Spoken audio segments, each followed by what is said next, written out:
Previa बनो, आज हम लोग देखेंगे क्लास 12 केमिस्ट्री में चैप्टर 2 सॉल्यूशन में पढ़ेंगे वेपर प्रेशर, जिसको हिंदी में वाष्प दाब कहते हैं। तो वाष्प दाब यहाँ देखेंगे तो एक चीज आप लोग अनुभव किए होंगे, जानते होंगे कि अगर से यहाँ किसी भी ग्लास में पानी को भर के रख दिया जाए तो धीरे धीरे देखते हैं उसका लेवल जो है वो घटता हुआ चला जाता है। तो ऐसा क्यों होता है, तो उस नियम के अकॉर्डिंग हम लोग समझेंगे। तो यानी कि वेपर प्रेशर में, तो यहाँ पर मान लेते हैं किसी भी कंटेनर में यहाँ पर लिक्विड भरा हुआ है और उस लिक्विड पर एक एटमॉस्फेयर का इस पर दाब पड़ता है। यानी कि इस कंटेनर में लिक्विड भरा हुआ है और यहाँ पर देखेंगे एक वायुमंडलीय इस पर दाब डालता है। तो यानी कि ये देखेंगे इसमें जो यहाँ पर देखेंगे इसमें जो मालिक्यूल, कुछ मालिक्यूल हमारा यहाँ पे है, कुछ मालिक्यूल यहाँ पर है, कुछ मालिक्यूल इसके ऊपर है। तो यानी कि कहने का मतलब ये है, जो देखेंगे एकदम नीचे, एकदम से इस कंटेनर के नीचे, कंटेनर के देखेंगे जो एकदम नीचे पे, यानी इस मालिक्यूल का अट्रैक्शन फोर्स देखेंगे आपका इधर से अप्लाई हो रहा है, इधर से अप्लाई हो रहा है। यानी कि इन सभी दिशाओं से क्या हो रहा है, इसका अट्रैक्शन फोर्स इस पे अप्लाई हो रहा है। इस मालिक्यूल जो यहाँ पर ये मालिक्यूल उपस्थित है, वाटर मालिक्यूल उपस्थित है, इस पर देखेंगे ये अट्रैक्शन फोर्स यहाँ पर इधर से भी लग रहा है, इधर से भी लग रहा है, इधर से भी लग रहा है, और जो बीच में होगा देखेंगे इधर से भी लगेगा। यानी कि इन सभी चारों दिशाओं से ये अट्रैक्शन फोर्स किसी भी तरह यहाँ पर लग सकता है। लेकिन यहाँ पर देखेंगे जो इसके सतहों पर, यानी कि इस कंटेनर के एकदम से ठीक सतहों पर जो यहाँ पर मालिक्यूल होंगे तो वहां पर अट्रैक्शन फोर्स किधर लगेगा, एक इधर लगेगा और एक इधर लगेगा और एक इधर लगेगा और एक इधर लगेगा। यानी कि इन सभी दिशाओं में लगेगा। लेकिन यहाँ पर देखेंगे इसके ऊपर अट्रैक्शन फोर्स नहीं लगता। कहने का मतलब जो इसके ये ऊपर होता है तो ये क्या होता है, ये एकदम स्वतंत्र होता है। तो यानी कि जैसे जैसे देखेंगे जो मालिक्यूल आपका ये ऊपर होता है ठीक सतहों पर, तो इस प्रकार ये क्या करता है, ये वेपोराइज हो जाता है, ये वाष्प में परिवर्तित होकर के ये क्या होता है, यहाँ से निकलता जाता है। तो यानी कि कह सकते हैं कि यहाँ पे कि अगर से वाष्प दाब की बात किया जाए तो कह सकते हैं द्रव की सतह की अणुएं, ये इस द्रव की सतह की अणुएं वाष्प में परिवर्तित होने के लिए जो दाब लगाती हैं, यानी कि जो यहाँ पर ये वाष्प में परिवर्तित होने के लिए जो यहाँ से दाब उत्पन्न करते हैं, जो दाब लगाते हैं वाष्प में परिवर्तित होने के लिए, उस दाब को क्या कहते हैं, वाष्प दाब कहते हैं, वेपर प्रेशर कहते हैं। कहने का मतलब यहाँ पर उसका डिफिनेशन किस प्रकार देंगे, यहाँ देंगे कि यानी कि लिखेंगे यहाँ पर द्रव की सतह की अणुएं, द्रव की सतह की अणुएं, द्रव की सतह की अणुएं वाष्प में परिवर्तित होने के लिए, वाष्प में परिवर्तित होने के लिए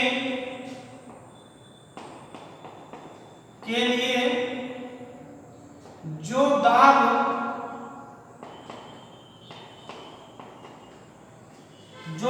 उत्पन्न करती हैं या लगाती हैं, यहाँ पर जो दाब लगता है उसे वाष्प दाब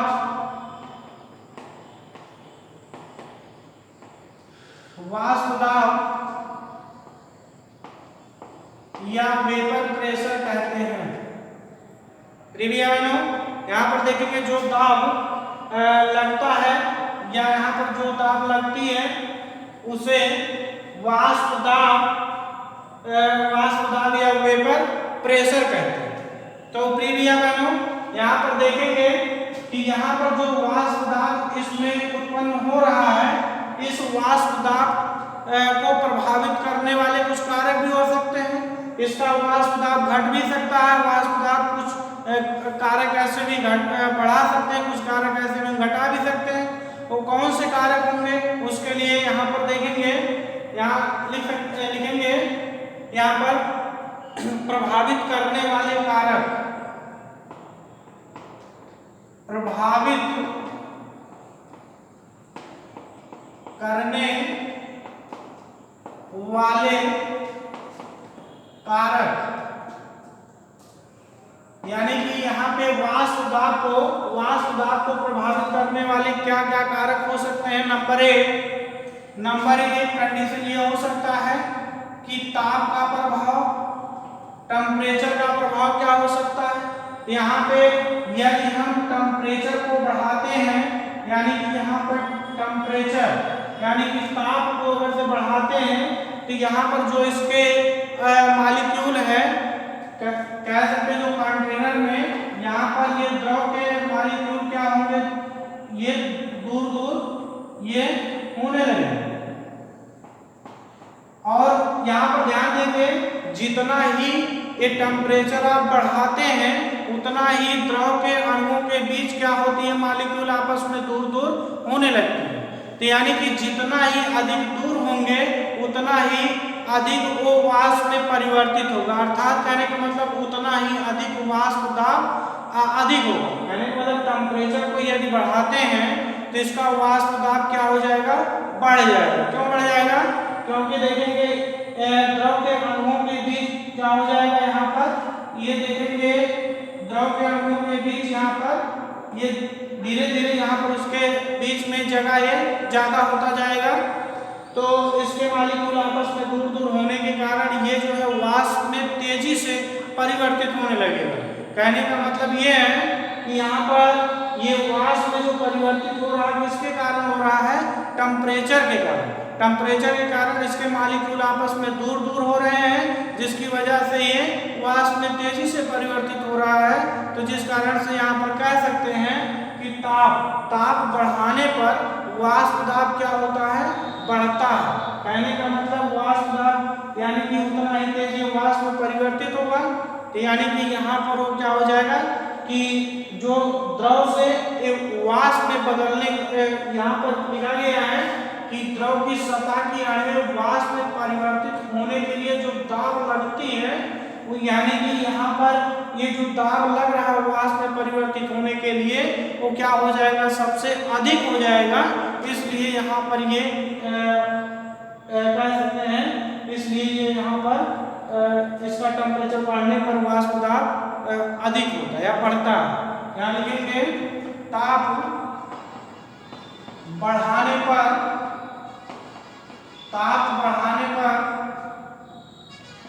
वाष्प दाब या कह सकते हैं P का मान P बढ़ता है, साइड में लिख देते हैं P बढ़ता है।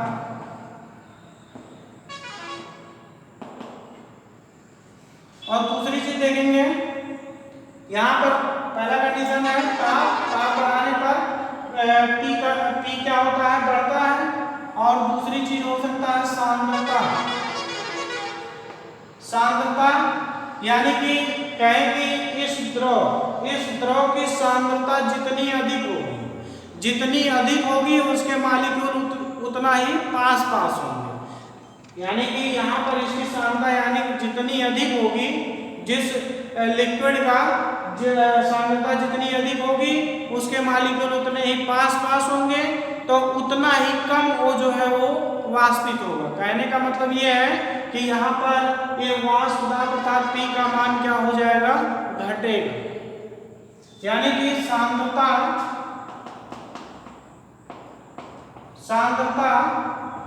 बढ़ाने पर P घटता है।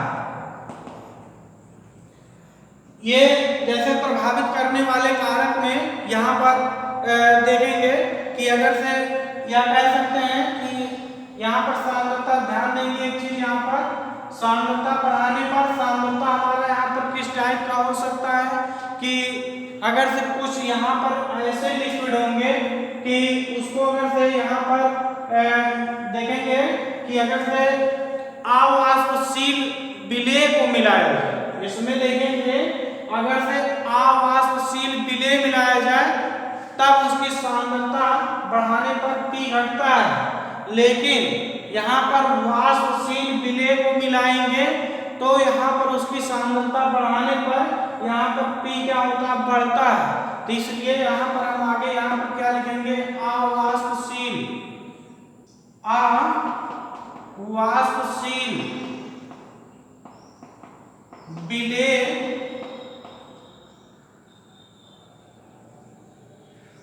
विलेय या अवाष्पशील विलेय की सांद्रता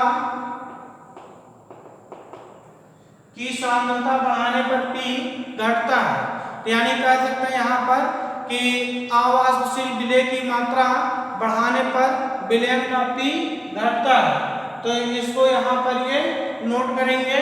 तो और भी देखेंगे, इसका नेचर के ऊपर भी डिपेंड करता है। नेचर हमारा यहाँ पर किस टाइप का हो सकता है उसके विषय में देखेंगे। नेचर हमारा यहाँ पर हो सकता है कि दो कंडीशन बनता है यहाँ पर। एक तो देखेंगे अवाष्पशील विलेय को किसी लिक्विड में मिलाया जाता है, और दूसरी कंडीशन यहाँ पर क्या हो सकता है, वाष्पशील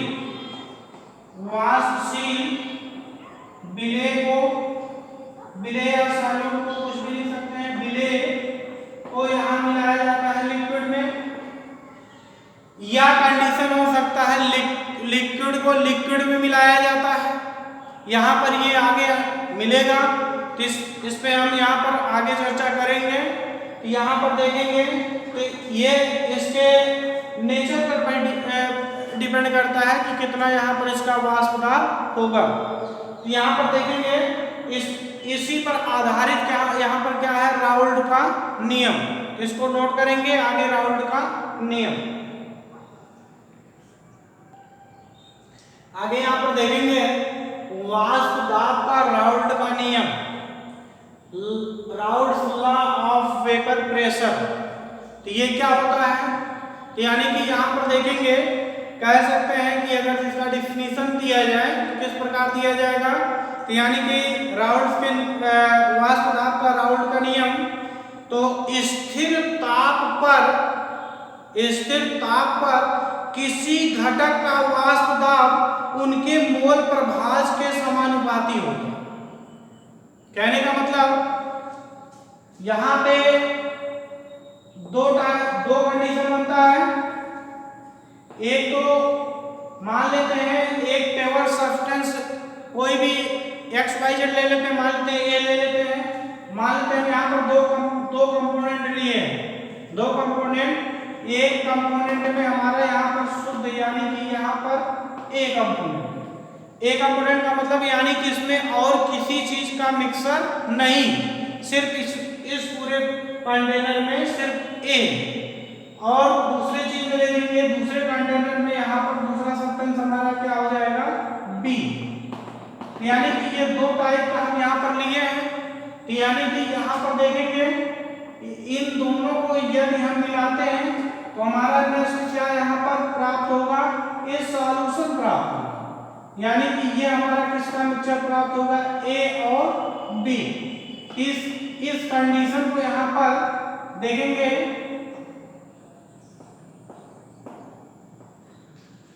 इसमें सभी जितने भी पूरे यहाँ पर घटक है सभी A का है और इसमें सभी क्या है, बी घटक है।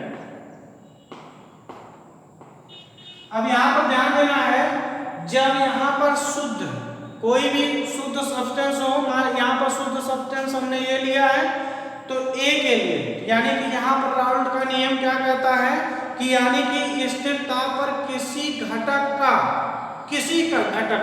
मान लेते इस घटक का या इस घटक का, किसी भी घटक का, तो वाष्प दाब उसके मोल प्रभाज के समानुपाती होता है।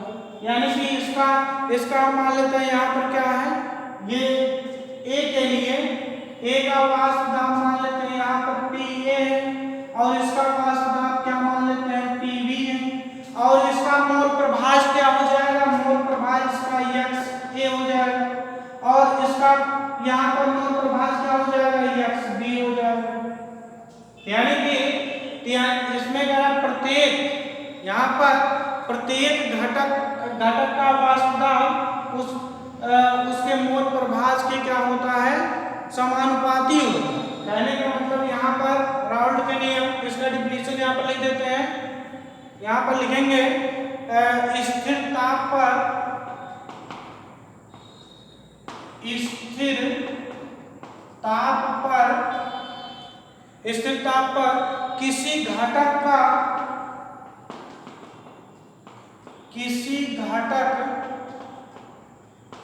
किसी घटक का वाष्प दाब उसके मोल प्रभाज या उनके मोल प्रभाज के समानुपाती होता है,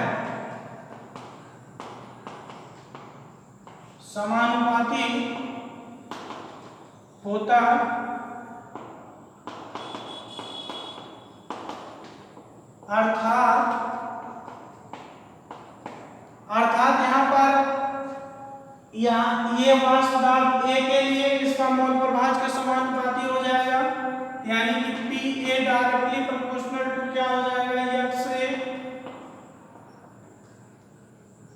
इसका यहाँ पर अगर डायरेक्टली प्रोपोर्शनल हटाते हैं तो एक कांस्टेंट आ जाएगा, PA equal to K into XA, जहाँ पर K क्या है, एक स्थिरांक है। यहाँ पर देखेंगे K हमारा क्या है, स्थिरांक है। और दूसरी कंडीशन में यहाँ पर क्या हो सकता है, दूसरे कंडीशन में यहाँ पर PB डायरेक्टली प्रोपोर्शनल टू किसके हो जाएगा, उसके मोल प्रभाज B के। तो यानी कि सेम इसमें भी अप्लाई करेंगे, PB इज इक्वल टू हो जाएगा K इंटू XB। यहाँ पर देखेंगे यही हमारा क्या कहलाता है, राउल्ट का नियम कहलाता है। यानी कि यहाँ पर यहाँ पर देखेंगे किसी घटक का वाष्प दाब उसके मोल प्रभाज के डायरेक्टली प्रोपोर्शनल या समानुपाती होता है। तो इस प्रकार से यहाँ पर इसको कह सकते हैं। तो एक चीज यहाँ पर ध्यान देंगे कि अगर से यहाँ पर इन दोनों को आपस में मिलाया जाता है, मिलाने के बाद जो सॉल्यूशन बन रहा है, यानी इसका मोल प्रभाज A प्लस और मोल प्रभाज B, इन दोनों का योग क्या हो जाएगा, 1। ये सदियों इसको याद रखना है कि किस यहाँ पर देखेंगे सभी मोल प्रभाजों के योगफल सदियों 1 होता है। यहाँ पर इसको याद रखें। यहाँ पर ये क्या K हमारा क्या स्थिरांक है। अगर से इन दोनों के बीच में हम ग्राफ की बात करें किस प्रकार से इसको ग्राफ में प्रदर्शित किया जाएगा, यहाँ पर मान लेते हैं एक तरफ यहाँ पर दिखाते हैं वेपर प्रेशर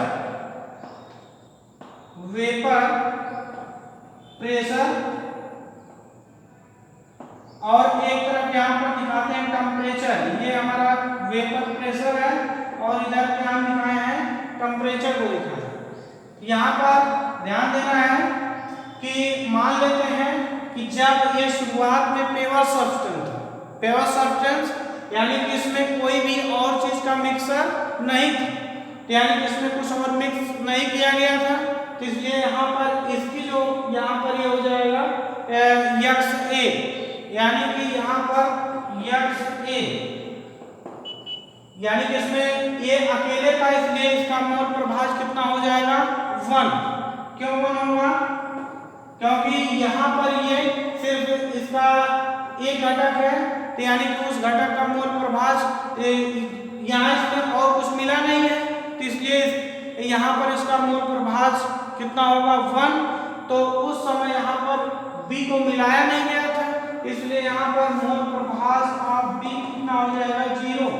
0 का मतलब यहाँ पर ये मिलाया नहीं गया, लेकिन जैसे जैसे यहाँ पर मान लेते हैं यहाँ पर ये इसका यक्स ए, इसका मोल प्रभाज ए, यानी कि जो यहाँ पर मोल प्रभाज जब ए था, तो उस समय मान लेते हैं इसका ये वेपर प्रेशर मान लेते हैं कुछ इसका यहाँ पर रहा होगा, यहाँ पर P नॉट ए, इसको वेपर प्रेशर यहाँ पर, यानी कि जब ये इसमें कोई और मिक्स नहीं किया गया था, किसी और घटक को मिक्स नहीं किया गया था, उस समय यहाँ पर यक्स ए कितना था, इसका मोल प्रभाज 1 था।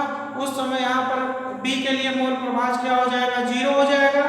और उस समय जब ये सिर्फ यहाँ पर सिर्फ एक घटक था, उस समय इसका मान लेते हैं वेपर प्रेशर कितना मान लेते हैं यहाँ पर P नॉट ए।